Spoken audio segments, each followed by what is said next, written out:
신이 계시다면 그 남자가 생전에 의지하고 믿었던 신이 어딘가에 계신다면 지금이라도 그 품으로 불러 단 한 번만 따스하게 안아주실 수는 없는지. 욕실에 벌거벗고 선 채 울고 싶어도 눈물 한 방울 떼지 못하는 나를 대신해서 죄 없는 샤워기만 할 일 없이 뜨거운 물을 쏟아내고 있다.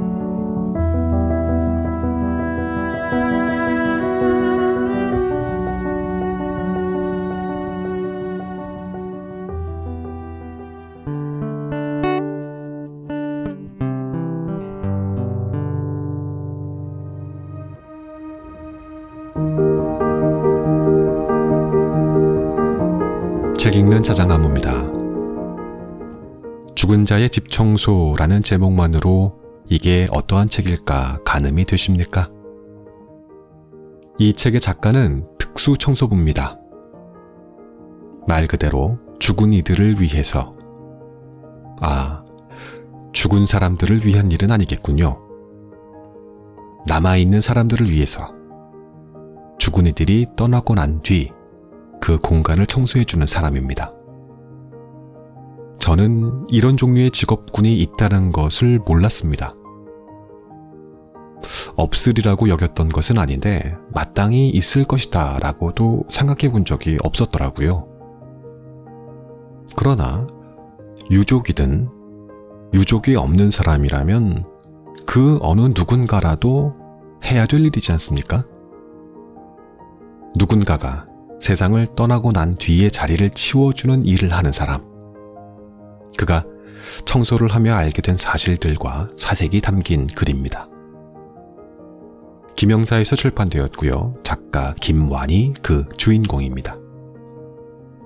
자살 직전에 분리수거를 한 사람. 죽기 전 자신의 흔적을 치우는데 가격을 문의한 사람. 너무 착한 사람으로 기억되던 사람 등등. 그가 마주한 서로 다른 고독사의 얼굴에 대한 이야기. 고독사라는 표현은 낯설지 않습니다. 특수청소부로 별하별 현장을 다니는 작가의 시선을 따라가다 보면 고독사의 현실, 민낯을 마주하게 됩니다. 노인뿐일까요? 누구에게나 엄습한 쓸쓸한 죽음은 성별이나 세대를 가리지 않습니다. 그 고독한 죽음 이야기를 읽다 보면 말로 표현할 수 없는 먹먹함이 느껴집니다. 그러나 그것이 전부는 아니었습니다. 누구나 죽지요.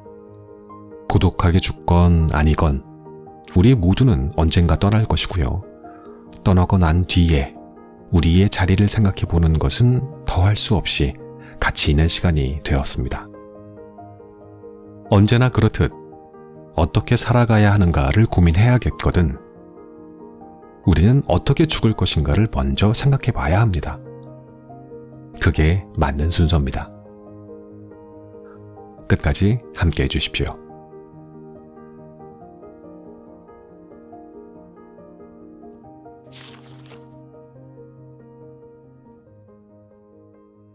사랑하는 영민 씨에게. 안녕하세요. 이름이나 태어난 곳, 지금 사는 곳을 밝히진 않아도 제가 누구인지 당신은 알고 계시겠죠. 하긴 그런 것이 당신에겐 그다지 중요하지 않을지도 모릅니다. 자기소개 같은 이 세상의 인사법은 어쩌면 여기에 머물러 있는 자에게나 통용될 만한 것이니까요. 다만 당신이 여전히 살아있다면 우리가 같은 나이의 남성이라는 점만은 밝히고 싶군요. 어릴 때 열광했던 만화의 주인공도, 소중히 여겼던 장난감도, 친구들과 몰려다니며 전자오락실에서 즐겨했던 게임도 비슷했으리라 생각합니다.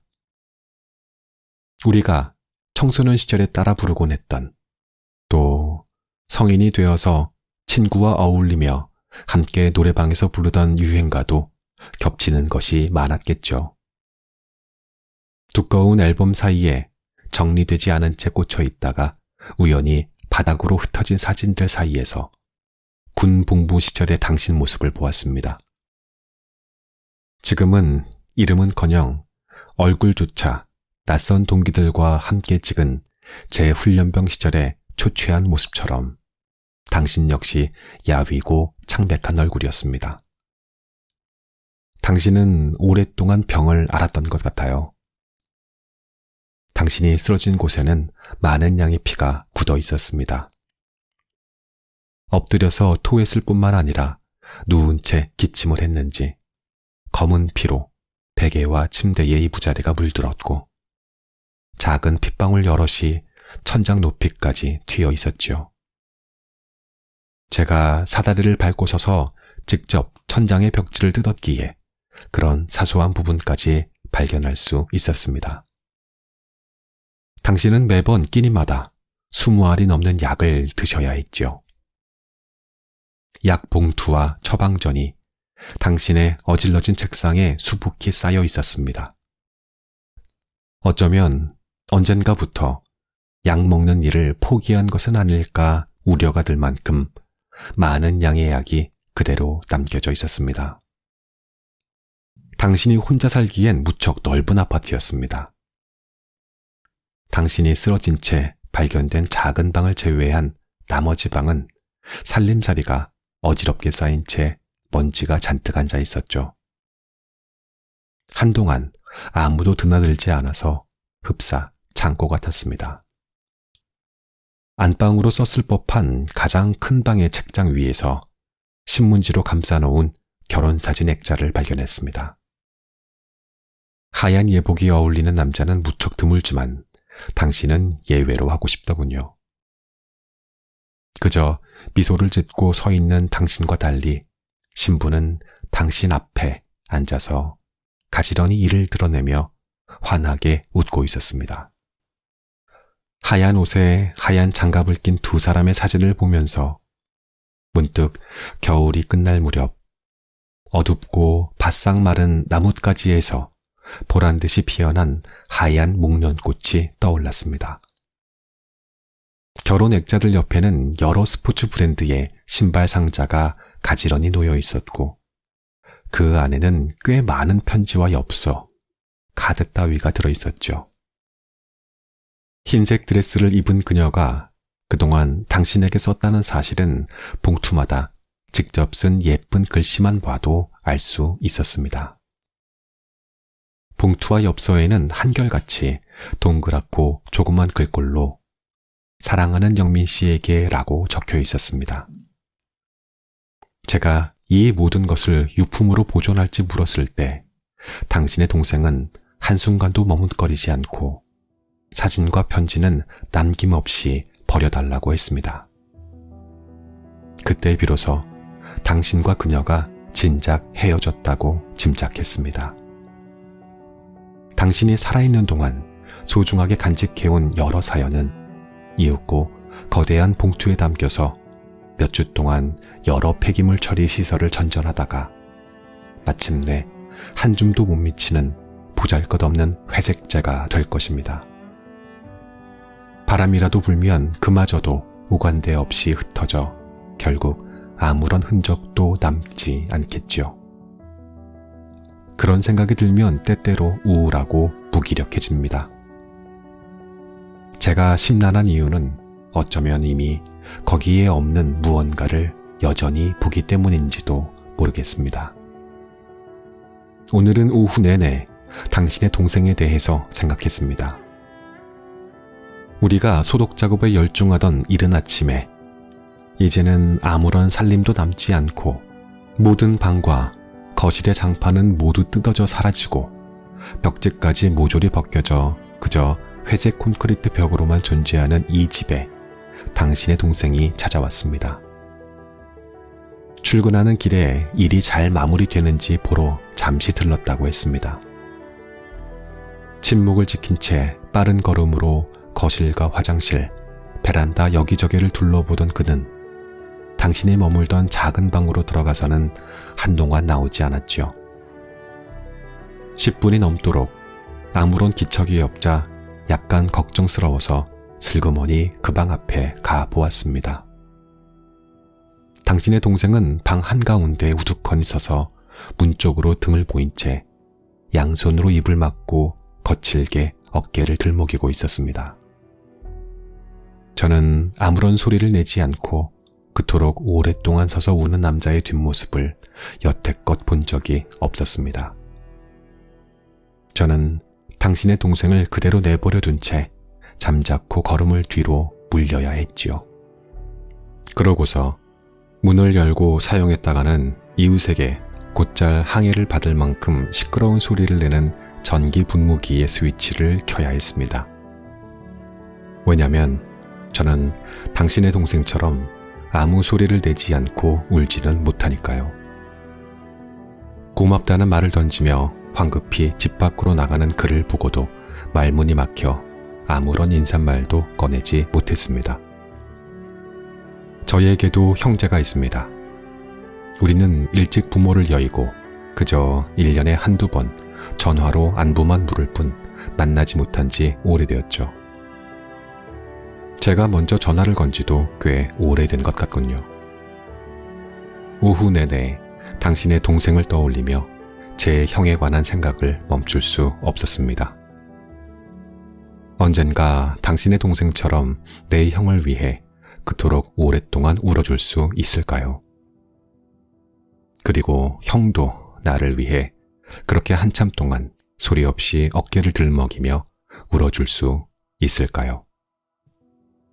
오늘 우리가 떠나고 다음 주가 되면 인테리어 업자들이 찾아와 낡은 조명을 걷고 효율이 뛰어난 밝은 전동으로 바꾸고 새 모듈륨 장판과 실크 벽지로 이 집을 단장할 것입니다. 당신 동생의 계획대로라면 곧 이 집은 부동산 중개인이 나서서 매각되고 새로운 주인을 맞이하겠죠. 그때가 되면 부고를 듣자마자 찾아오겠다는 부모를 한사코 말려야 했을 당신의 동생도 이 아파트에 다시 찾아오는 일은 없을지도 모릅니다. 그곳에서 당신은 안녕하신지요? 이곳에 머문 며칠 동안 염치도 없이 당신이 집에 남기고 간 모든 것을 보았고 그 흔적을 지우고자 있었지만 사실 당신에 대해 알게 된 것은 그다지 많지 않습니다. 우리는 그저 우연히 같은 해에 이 나라에 태어나 당신이 좀 더 일찍 죽었고 나는 아직 살아있을 뿐입니다. 그리고 당신이 서둘러 경험한 죽음을 향해 나 역시 잠시도 지체하지 못하고 한 걸음씩 다가설 뿐입니다. 우리 인간 존재는 그렇게 예외 없이 죽음을 고스란히 맞이합니다. 이곳을 치우며 우연히 알게 된 당신의 이름과 출신 학교, 직장, 생년월일이 다 무슨 의미가 있는지요? 그것은 당신에 대해 어떠한 진실도 말해주지 않습니다. 하지만 이 집을 치우면서 한 가지 뚜렷하게 알게 된 것이 있다면 당신에 대한 것이 아니라 당신을 향한 이곳의 남은 자들의 마음입니다. 당신은 사랑받던 사람입니다. 당신이 버리지 못한 신발 상자 안에 남겨진 수많은 편지와 사연을 그 증거로 제출합니다. 또 당신이 머물던 집에 찾아와 굳이 당신의 흔적을 보고 싶어한 아버지와 어머니, 홀로 방에 서서 눈물을 흘리던 당신의 동생을 증인으로 신청합니다. 그들은 당신을 사랑했습니다. 그것은 아마도 아직 당신이 살아있을 때 병에 걸려 고통받으면서도 누군가를 사랑하는 것만은 절대 잊지 않았던 사람이었기 때문인지도 모릅니다. 당신이 남긴 모든 것은 결국 사라지고 지워질 테지만 당신이 남긴 사랑의 유산만은 누구도 독점하지 못하고 또 다른 당신에게, 또 다른 당신의 당신에게 끝없이 전해질 것이라 믿습니다. 그들은 여전히 당신을 사랑합니다. 부디 이 사실 하나만은 당신에게 전달되길 바라며 모자라고 부끄러운 글호를 붙입니다. 당신이 머문 곳을 치운 이름 없는 청소부 올림.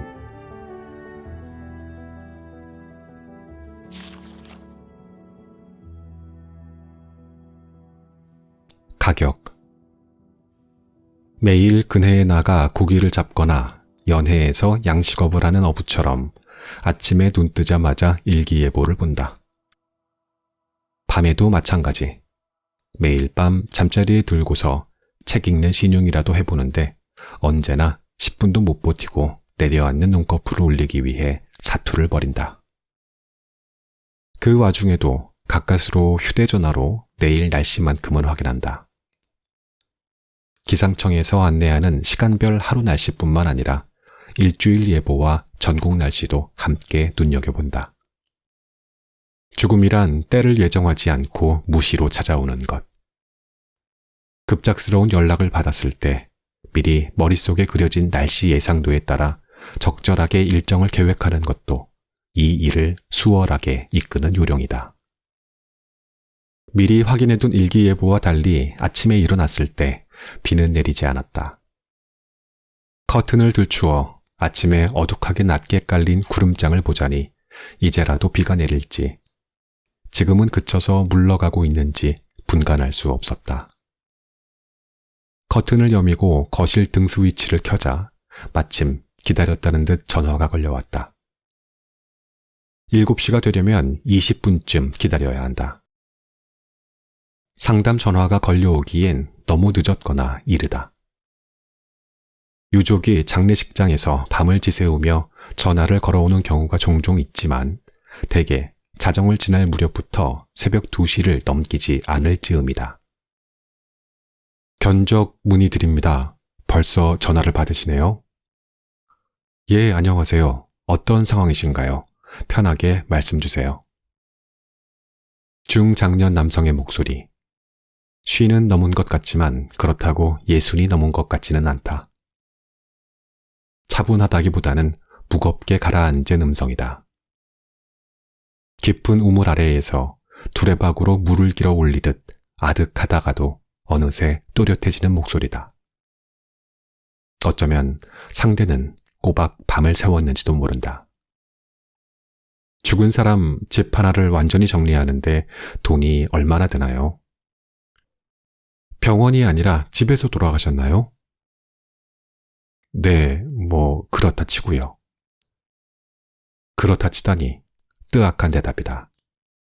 세상에는 그렇다 치고 넘어가도 될 여유작작한 대화법이 수도 없이 많겠지만 나 같은 사람에게 죽음은 그렇게 유보적이고 미적지근한 가정법으로 접근할 만한 것이 아니다. 내 일은 누군가가 죽어야 성립되는 비즈니스다. 그런 아이러니에서 존명해 나가는 것이 이 직업의 숙명이다.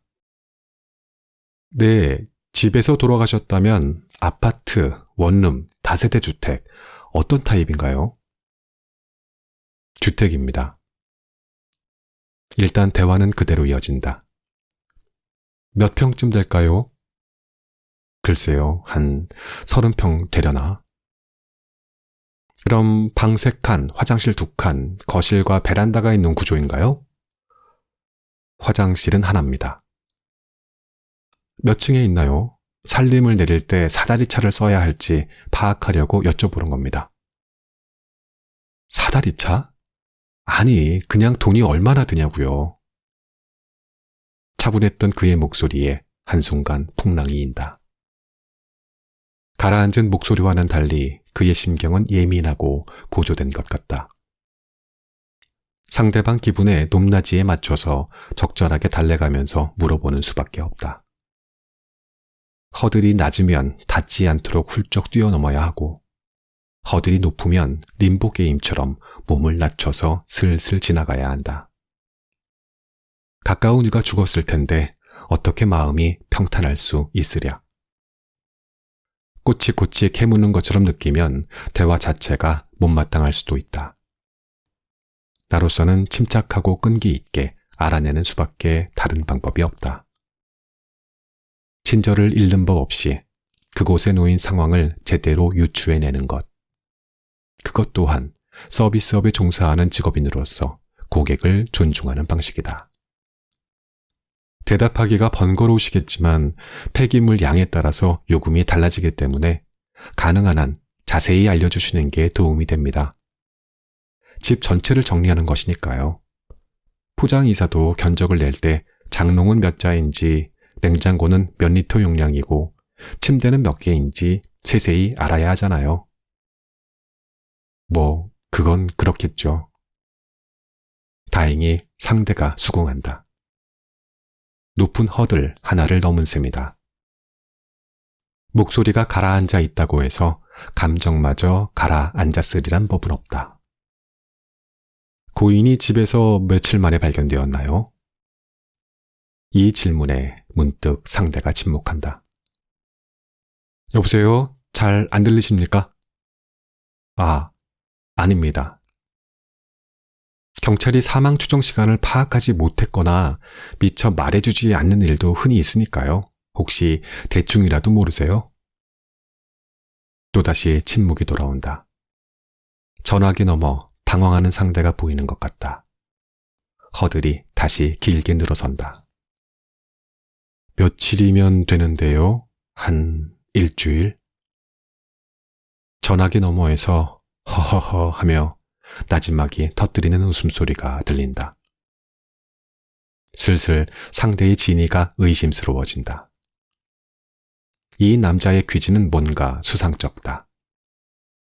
질문항에 반드시 대입해야 할 구체적인 정황은 하나둘 생략한 채 무턱대고 정답을 구하려고 한다.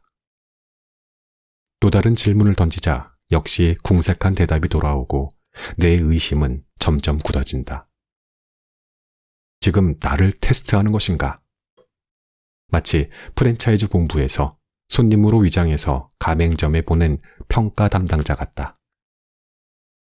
집에서 죽은 것으로 치자는 대답을 들었을 때부터 의심해야 했을까?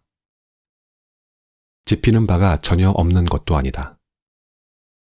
이 분야의 신생업체가 기성업체의 고객 응대와 견적 산출 방식을 알고 싶어서 짐짓 고객으로 꾸며 전화하는 일도 있다. 총 비용을 잘못 책정하면 기껏 일 잘 마치고서도 손해로 이어질 수도 있으므로 제대로 견적 내는 일은 꽤나 어렵다. 아예 견적 내기를 커리큘럼으로 정하고 이론과 실습을 지도하는 청소용역 아카데미도 존재한다. 인건비의 비중이 높고 비용의 사용처가 비교적 단순한 일반 청소업도 견적 내기가 까다로운데 특수 청소업은 오죽하랴. 때때로 노골적으로 자기가 처한 상황을 설명하고 어떻게 처리하는 게 좋을지 문의하는 업체도 있다. 생명부지인 나에게 전화를 걸어와 자기에게도 일을 달라며 통 사정하는 사람도 있다. 이 사람은 어느 쪽일까? 언제쯤 일을 시작하면 좋을까요? 또 다른 질문을 던져본다. 상대에게 얼마간 의심이 든다 해도 내 쪽에선 절대 내색할 수 없다. 만에 하나라는 경우라도 남아있다면 함부로 상대의 진위를 넘겨짚어선 안 된다. 상대가 말한 것 이상의 선을 넘지 않는 것, 그것 역시 고객을 존중하는 방식이다. 언제라기보다는 네, 잘 알겠습니다. 제가 다시 연락드리겠습니다. 인사말을 돌려줄 새도 없이 상대는 먼저 전화를 끊어버렸다. 그는 잘 알겠다고 했지만 결국 죽은 사람의 집을 치우는데 돈이 얼마나 드는가에 대한 답을 얻지 못했다. 그와 나 모두 서로 질문만 던지고 원하는 답을 얻지 못한 셈이다. 이렇게 여지만 남기고 선명하지 못한 상태로 상담이 끝나는 일은 흔치 않다. 그가 전화를 다시 걸어오지는 않을 것 같다는 예감이 들었다. 일기예보와는 달리 그날부터 2주 동안 장마가 이어졌다. 부슬비가 내리다가도 하루에 몇 번이나 그쳤고 잠시 해가 비치나 싶으면 신압으로 먹구름대가 몰려와서 하늘을 가렸다. 매일 밤낮으로 확인하는 일기예보는 보란듯이 빗나갔다. 날씨 탓에 상담 전화도 뜸해졌다. 전화가 너무 자주 와도 피곤하지만 안 와도 걱정스럽다. 종일토록 전화 한 통 없다가 저녁에 피트니스 센터에서 운동을 마치고 탈의실로 들어서는데 전화가 걸려왔다. 여보세요? 마포경찰서입니다. 네, 안녕하세요. 어떤 일인가요? 경찰에게 전화를 받는 일은 일상적이다. 경찰서에서 범죄 피해자 지원 사업으로 상해 살인 사건이 일어난 피투성이 현장 청소를 덜어 의뢰하기 때문이다. 마침 일이 뜸할 때 걸려온 전화라 내심 반가웠다. 김상진 씨라고 하세요? 글쎄요, 잘 모르겠는데요. 선생님께서 이 전화번호로 김상진 씨와 통화한 적이 있네요. 일단 선생님 성함 좀 알려주세요. 뜻밖의 상황이다. 일을 의뢰하는 전화가 아니다. 경찰관에게 곧바로 이름과 주소, 주민등록번호를 일러준 다음에 전화를 끊고 내 휴대전화 통화 목록에서 그가 알려준 전화번호를 찾아보았다. 2주 전 이른 아침에 10여 분 동안 통화했던 바로 그 수상쩍은 상대의 전화번호와 일치했다. 통화한 날짜와 시간을 한 번 더 확인하고 경찰에게 전화를 걸었다. 저와 통화한 적이 있습니다. 6월 20일 아침 7시경에 10분 정도 통화한 적이 있네요. 무슨 내용으로 통화하셨는지 기억하세요? 분명히 모르는 사람이라고 하셨죠? 네, 집에 사람이 죽었다며 청소 가격을 물어봤죠. 저는 특수청소업에 종사합니다. 네? 특수청소업이라고요? 청소 가격을 물어봤다고요? 예, 그 시간에 문의 전화 오는 일이 흔치 않아서 분명히 기억합니다. 어떤 문제라도 생겼나요? 그 사람이 오늘 변사체로 발견됐습니다.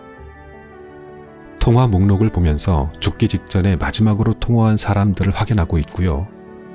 자살한 것 같은데 유서가 발견되지 않아서요. 그때 통화한 것 말고 다른 관계는 없는 거죠? 지인이라거나. 네, 그날 처음 통화했습니다.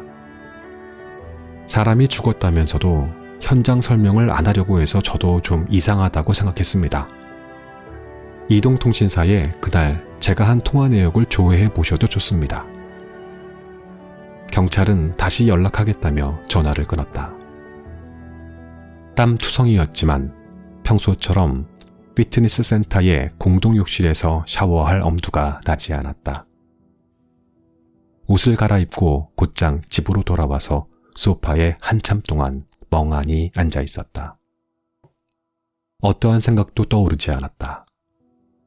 땀이 식자 몸이 슬슬 떨렸고 그제야 옷을 벗고 화장실 샤워부스로 들어갔다.